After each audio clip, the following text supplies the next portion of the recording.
Our stretch of warm weather this past week has allowed the lush landscape at state parks across South Dakota to start recovering following the long, harsh winter.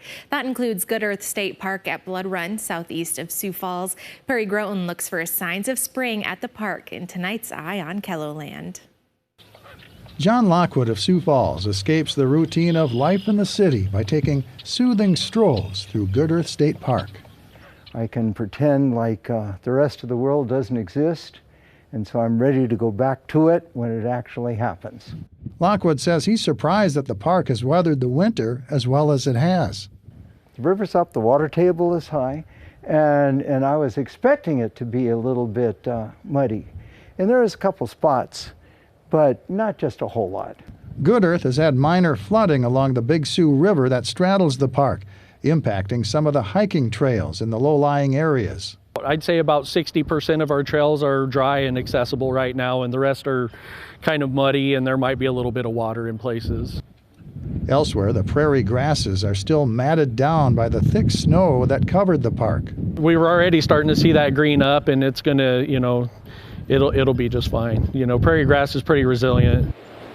Good Earth is South Dakota's newest state park, and the heavy snow from over the winter will weigh on the memories of the staff. Since I've been here for 8 years, this was definitely the snowiest winter that we've dealt with. We were dealing with snow, it felt like, on a daily basis. The snow also tested the survival instincts of the park's wildlife. A lot of deer were hanging out around our bird feeders, looking for every spare scrap that they could find. But, it's a lot of them made it through, and we're having a lot of folks that are already sighting wildlife this spring.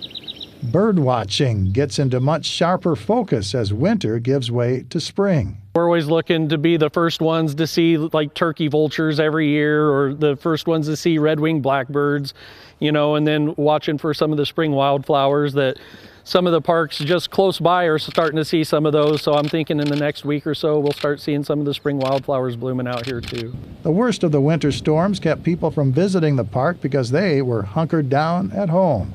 But as soon as the weather settled after a storm, they were out here, hiking in the snow, a lot of snowshoeing this year, which was really neat to see. Park management expects Good Earth will really bounce back with a long stretch of warm, dry weather. And with that will come even more visitors. Any time of year, it's great to be out here. It's always a good place for people to come and reconnect with nature. The late winter makes visitors more appreciative of nature's resilience, where beauty emerges from the snowmelt as spring stirs in every corner of the park. It kind of feels like, fresh start, and I think everybody kind of feels that when they come out. With Eye on KELOLAND, I'm Perry Groten. There's another sure sign that spring has arrived at Good Earth. The park's outdoor concert series kicks off next Sunday with a performance by the Hegg Brothers. The weekly concerts through the summer are free to attend.